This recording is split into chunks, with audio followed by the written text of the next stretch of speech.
In 1994, a widow in an Ohio suburb stopped cooking after her husband's funeral. She survived an entire winter eating the same minute meal from a single pan. That supper did not just keep her alive, it brought her back to life. That meal is number 22 on this list. Number 14 costs less than 50 cents to make. And number 6 was invented by mothers who had absolutely nothing left in the pantry. These 25 meals were designed for one thing: survival. They fed people eating alone at kitchen tables that used to seat 6. Hit that subscribe button. Number 25, potato pancakes. When you had nothing else in the house, you always had potatoes. This was the Eastern European immigrant tradition that kept entire working-class neighborhoods in Chicago and Brooklyn from starving. Sunday's mashed potatoes sat in the icebox, turning cold and incredibly stiff. But you did not throw them out. You took that cold mash, added a little handful of flour if you had it to spare, maybe a single egg if the hens were laying, and you formed thick, heavy patties with your bare hands. You dropped them into a heavy cast-iron skillet with a slick of oil or saved rendered fat, the edges crisped up golden brown in the popping grease, while the center stayed steaming hot and creamy. It took exactly 7 minutes to make a hot meal out of literally nothing but yesterday's leftovers. Today, upscale bistros call it potato rusty and charge $14 a side dish. Your grandfather just called it supper. Number 24, gravy bread. Down in the Appalachian heartland and across the industrial Midwest, this was the heavy fuel that kept factory workers standing on the assembly line. It was an exercise in pure survival math. You started with whatever dripping was left in the frying pan from breakfast. A pinch of flour went in to make a quick brown roux. Then you whisked in milk if you had a cow out back, or just plain water if you did not. You stirred it slow over the flame until it thickened into a rich, heavily peppery gravy. You tore up 2 slices of cheap white bread and drowned them in it. 5 minutes, 1 pan. It filled the belly heavy and warm. You did not need strong teeth to eat it, making it the perfect supper for tired seniors who could not afford a dentist. This was not a recipe. This was arithmetic. Number 23, the onion sandwich. Modern audiences look at this one and completely recoil. But in 1933, this was an absolute lifesaver. Onions were dirt cheap, and they lasted for months in the dark root cellar when every other vegetable had long rotted. A widow living alone on a fixed income could always afford an onion. You took 2 slices of bread and slathered them thick with butter. You sliced a pungent raw onion, laid the thick rings right on the bread, and sprinkled it heavy with salt. Sometimes you fried the onion in bacon grease, if you had a few extra minutes. But mostly, you ate it completely raw. The sharp bite of the onion and the rich fat of the butter tricked your empty stomach into feeling satisfied. You ate it standing alone at the kitchen sink. Number 22, cheese toast. This was the working-class American version of Welsh rarebit. American cheese was literally invented for one specific, highly practical reason. It was incredibly cheap to manufacture, and it did not require refrigeration. For an elderly woman living alone with failing eyesight, it was the ultimate safe protein. You took a single slice of white bread, laid a bright square of processed American cheese on top, and shoved it straight under the oven broiler. You watched it closely in the glowing orange light. In exactly 5 minutes, the cheese would bubble, violently blister, and turn a scorched, beautiful brown at the very corners. It cost exactly 5 cents to make. It was hot, salty, and instantly comforting. Today, you can walk into a British pub, order Welsh rarebit, and hand the bartender $16. Your mother made the exact same thing for a nickel. Number 21, peanut butter and banana sandwich. Long before it became famous as Elvis Presley's late-night obsession, this was a Great Depression survival staple. It was the absolute cheapest way to get heavy protein and fresh fruit into a single 2-minute meal. You took 2 pieces of soft white bread. You scraped a thick, sticky layer of cheap peanut butter on one side, making sure to spread it all the way to the crusts, so absolutely nothing was wasted. Then you sliced a slightly overripe banana into thin, sweet coins, layering them perfectly like shingles on a roof. You pressed the top piece of bread down firm. It required 0 cooking, 0 gas from the stovetop, and it left 0 dishes to wash except for one single butter knife. For an older man whose hands shook too much with arthritis to chop vegetables, this was independence. Number 20. Hash. In the working-class neighborhoods of the 1930s, absolutely nothing went into the garbage can. This was the ultimate zero-waste meal. Born purely out of necessity and sheer kitchen arithmetic, Sunday's roast was a massive financial investment for a family, and that single piece of meat had to stretch. Monday's hash was made directly from the tough, leftover scraps of Sunday's roast, chopped fine and stretched out with leftover cold potatoes and whatever onions were sitting in the cellar. You threw everything into a hot skillet with saved cooking fat, and you fried it hard. You pressed it down with a heavy spatula until a thick, dark crust formed on the bottom. You flipped it in rough sections. It was crispy, salty, and incredibly filling. It turned the ghost of yesterday's dinner into a completely new hot supper. This was not a recipe. This was survival. Number 19. Sardines on crackers. For an older man living entirely alone, the stove was sometimes too much trouble, or perhaps the gas had been shut off. But a tin of sardines could sit in a dark pantry cupboard for literally years. Canned sardines were incredibly cheap, shelf-stable, and packed heavy with dense protein and omega-3s. You peeled back the sharp metal lid, revealing the tightly packed silver fish swimming in cheap oil or mustard. You took a sleeve of saltine crackers, laid one fish on each brittle square, and ate them standing up in the kitchen. It was one of the healthiest survival meals of the Great Depression, vastly more nutritious than most modern fast food. It required 0 heat, 0 pots to scrub, and left 0 mess. It was the fast food of a generation that had no money to eat fast. Number 18. Beans on toast. This was a British working-class tradition that crossed the ocean and became an absolute staple in American working-class homes during the Great Depression and World War II. When a mother had exactly 5 minutes and almost no money, she reached for the cans. A heavy can of pork and beans cost exactly 5 cents in the 1930s. You dumped the beans into a small saucepan and heated them until the sugary tomato sauce began to actively boil and bubble. You toasted 2 thick slices of cheap white bread, slathered them with butter, and poured the steaming hot beans directly over the top. The hot sauce soaked into the bread, softening the crusts and making it a heavy, warm meal that stuck to your ribs. Canned beans on toast was an 8-cent supper. Today, hipster cafes call it artisan baked beans on sourdough and charge $12. Number 17. Cold chipped beef dip on bread.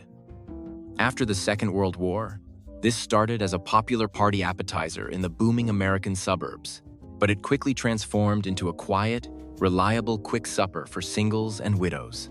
You took a small glass jar of dried salted beef and chopped the pink meat into tiny ribbons. You mashed it aggressively into a block of softened cream cheese until it was a thick, salty paste. You spread it cold onto a piece of bread. That was it. 3 minutes from start to finish. The dense fat of the cream cheese and the harsh salt of the cured beef hit the stomach heavy and felt like a substantial meal. It was cold, fast, and aggressively savory. For a senior dealing with cooking fatigue, it meant a full stomach without ever having to turn on a stove burner. Number 16. The fried bologna sandwich. Bologna was the great equalizer of working-class America from the 1940s straight through the 1970s. It was one of the absolute cheapest deli meats you could buy at the grocery store counter. But you did not eat it cold. You took a thick, pink slice and dropped it straight into a hot frying pan with a little butter. Within moments, the edges curled violently upward, forming a perfect little cup in the pan. The meat searing and blistering in the hot grease. You slapped that hot, charred meat onto cheap white bread with a heavy smear of yellow mustard. A fried bologna sandwich cost exactly 15 cents. It went into the lunchboxes of factory workers and the bellies of latchkey kids. Today, Brooklyn delis call it pan-seared mortadella on ciabatta and charge $15. Same meat, same bread, different price tag. Number 15. Doctored up canned soup. Campbell's condensed soup launched in 1897. It quickly became an absolute staple of survival during the Great Depression. A heavy metal can of Campbell's tomato soup cost exactly 10 cents in the 1930s. But you never just ate the soup. You doctored it up. You opened the can, scraped the thick red paste into a pot, and stretched it with extra water or milk to make it feed more mouths. You crushed cheap crackers into the steaming bowl until it became a thick, heavy porridge. Or you served it with heavily buttered bread. This was the meal that replaced an hour of cooking with a can opener and 6 minutes of heat. For an elderly man with failing hands and no energy to chop vegetables, that red and white can was a literal lifeline. Number 14, peanut butter and crackers. Sometimes, even turning on the stove burner was simply too much trouble. During the 1930s, peanut butter was one of the absolute cheapest sources of heavy protein available to an American family. It cost exactly 10 cents a pound. You took a brittle sleeve of saltine crackers from the dark back of the pantry. You carefully spread a thick layer of sticky peanut butter across the fragile, salty squares, making sure not to snap them in half. That was it. That was supper. It required zero heat, zero pots to scrub, and absolutely zero preparation. For an older woman who could no longer stand at a kitchen counter for more than a few minutes, this provided the dense calories needed to survive the long night. This was not a snack. This was a Depression-era protein source that kept the hunger away. Number 13, scrambled eggs with onion. This was the universal quick meal for when the cupboards were almost completely bare. You took a cheap onion, chopped it roughly, and threw it into a hot skillet with a lump of butter. You let the sharp onion sizzle and soften in the yellow fat for 2 minutes, until the kitchen smelled rich and savory. Then you cracked 2 eggs straight into the pan and scrambled them together. It took 5 to 6 minutes from start to finish. Clara Canucciari, who famously documented Great Depression cooking, used these exact same base ingredients for her egg drop soup. The sharp bite of the onion elevated the simple egg into something that tasted like a deliberate, carefully planned dinner. You shoveled it hot over a piece of dry toast. It was incredibly cheap, highly nutritious, and required only 1 pan. Number 12, sugar bread. This is the hidden nostalgia bomb. If you ask people about this meal, many will be completely shocked to find out that other families did this too. This was the children's supper across multiple eras, given to them when there was literally nothing else available in the house. You took a soft slice of white bread. You slathered it edge to edge with butter. Then, you reached for the sugar bowl and sprinkled white granulated sugar generously over the fat. Sometimes, if you had the time, you heated it quickly under a broiler.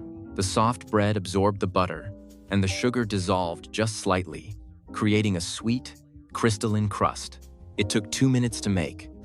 Today, modern parents would look at a supper of white sugar and buttered bread with absolute horror. But your grandmother made it, and the children who ate it felt completely satisfied. Number 11, milk toast. This is the softest, gentlest meal on this entire list. It is an ancient European tradition that was documented in American cookbooks since the 1800s. It was the supper given specifically to the sick, the elderly, and small children. You toasted a piece of bread until it was stiff and golden. You placed it in a deep bowl.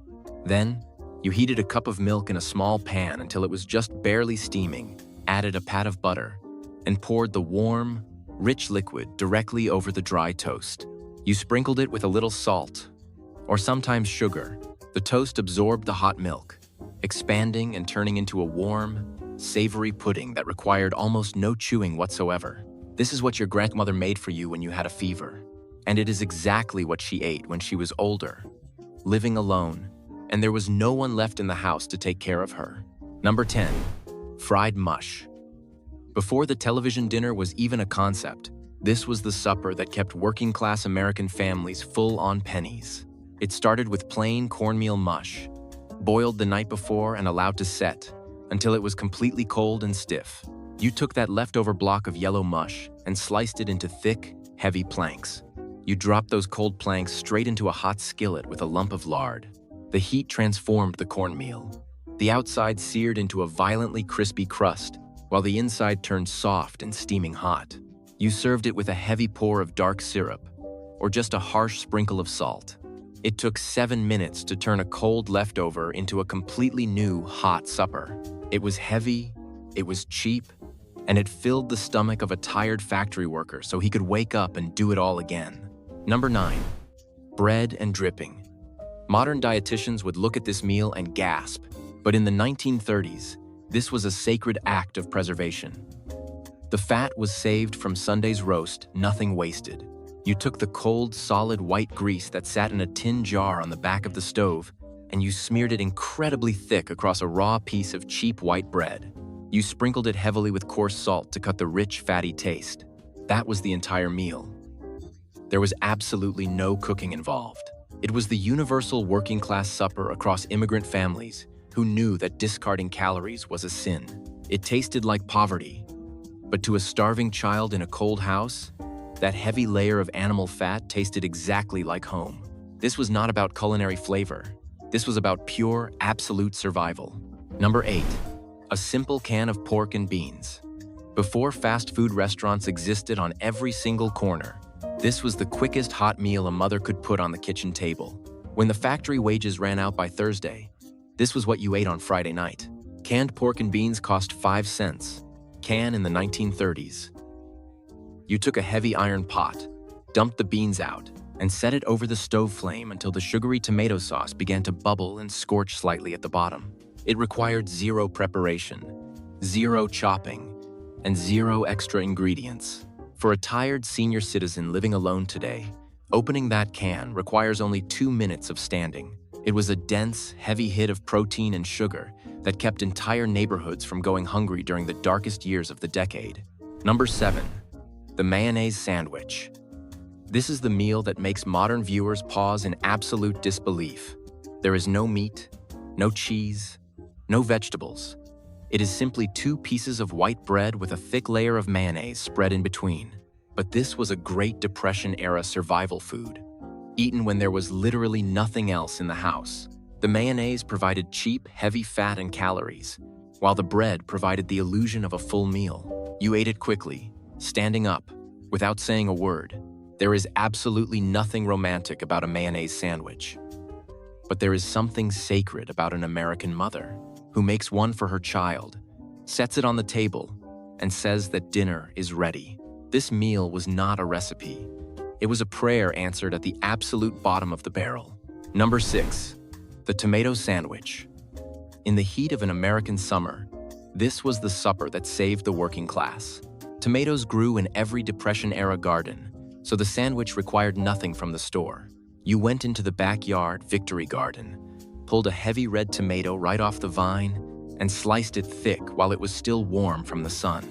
You laid it on a piece of cheap white bread, hit it with a heavy dash of salt, and maybe a scrape of mayonnaise if you were lucky. It took 2 minutes to assemble. The juice soaked into the white bread, making it heavy and sweet. A tomato sandwich was essentially free. Today, modern cafes call it heirloom tomato toast with aioli and charge $14. Your grandmother just walked to the garden. Number 5. Cornbread and milk. This was the meal that carried the American South through the hardest winters of the century. It was so fundamental to survival that it was officially documented in the 1930 edition of Fannie Farmer's Boston Cooking School cookbook. You did not turn on the stove. You took a heavy piece of leftover cornbread from the day before, dry and crumbly, and you broke it into rough chunks right into a bowl. You poured freezing cold milk or thick buttermilk directly over the top. That was the entire process. You ate it with a spoon, the rough cornmeal softening in the cold dairy. Children who grew up on it remember the sound of that metal spoon scraping the bottom of the bowl. This is what a mother fed her children when the garden was empty and the pantry was completely bare. It required absolutely zero effort for an exhausted senior whose hands hurt too much to cook. It was not elegant. It was enough. Number 4. The poor man's meal.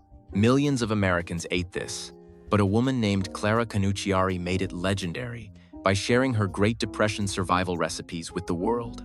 It cost approximately 10 cents to make an entire pan. You took a cheap potato and an onion, cubed them small, and fried them hard in hot oil until they were brown and soft. Then you took a single hot dog, sliced it into thin coins, and dropped them into the sizzling pan to cook for exactly 2 more minutes. The heavily processed meat flavored the cheap starch. That single pan fed a tired family. Clara lived to be 98 years old, proving that this heavy, simple food sustained an entire generation. They did not have money, so they substituted with sheer ingenuity. Number 3. The fried egg on toast. This is the meal a widow makes on the very first night she is completely alone in the house. It is the original 10-minute supper, universal across all cultures and eras. In 1932, a dozen eggs cost exactly 16 cents. The total cost of this meal was roughly 3 cents. You dropped a small lump of butter or lard into a hot skillet, cracked a single egg, and watched the clear whites turn instantly opaque. You let the edges crisp violently in the fat, while the yolk stayed warm and running. You slid it onto a piece of toasted bread and hit it with harsh black pepper.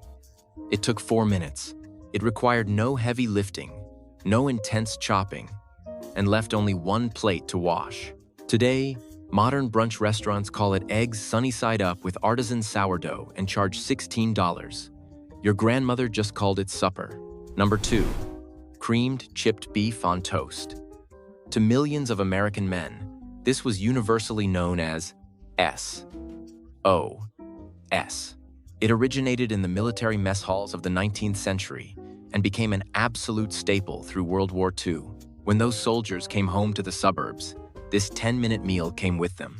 You melted butter in a pan, fried, salty, dried beef from a small jar for 2 minutes, and stirred in flour. Then you whisked in milk, letting it bubble and thicken into a heavy white gravy before pouring it completely over dry toast. It took under 10 minutes and cost about 15 cents to make. It was incredibly soft, aggressively salty, and deeply comforting for a veteran eating alone. Today, high-end restaurants call it bechamel with shaved beef and charge $18. But for the men who fought the war, it was the taste of shared sacrifice. Today, the American kitchen table has become a very quiet place. Right now, 16.2 million Americans over the age of 65 live entirely alone. In 1950, only 1 in 10 older Americans lived by themselves. But today, that number is nearly 3 in 10. For women over the age of 75, a staggering 43% live in an empty house. The health effects of this deep, quiet loneliness are the equivalent of smoking 15 cigarettes a day. When the house is that quiet and the body is that tired, cooking a full meal feels like an impossible mountain to climb. You just want something that feels like someone cares. Number 1. Cinnamon toast. During the Great Depression, this was a dessert that often doubled as a meal depending on how poor you were. It was given to children as a treat or a supper when the cupboards were bare. You took a piece of cheap white bread. You toasted it until it was stiff and warm. You spread a thick layer of butter all the way to the very edges, letting it melt deep into the hot crust. Then you took a mixture of white sugar and ground cinnamon, and you sprinkled it heavy across the top. The heat of the toast and the fat of the butter turned the cinnamon sugar into a dark, sweet, gritty paste. It took exactly 3 minutes. It offered 0 nutritional value. But cinnamon toast was not about vitamins. It was a heavy, warm distraction from the reality of the world outside the kitchen window. When a grandmother made this for a hungry child, it was not just a quick supper. It was a 3-minute act of fierce protection. It was a physical way of looking at someone and saying that everything was going to be all right. And for a moment, sitting at a warm wooden table with sugar sticking to your fingers and cinnamon on your lips, it actually was all right.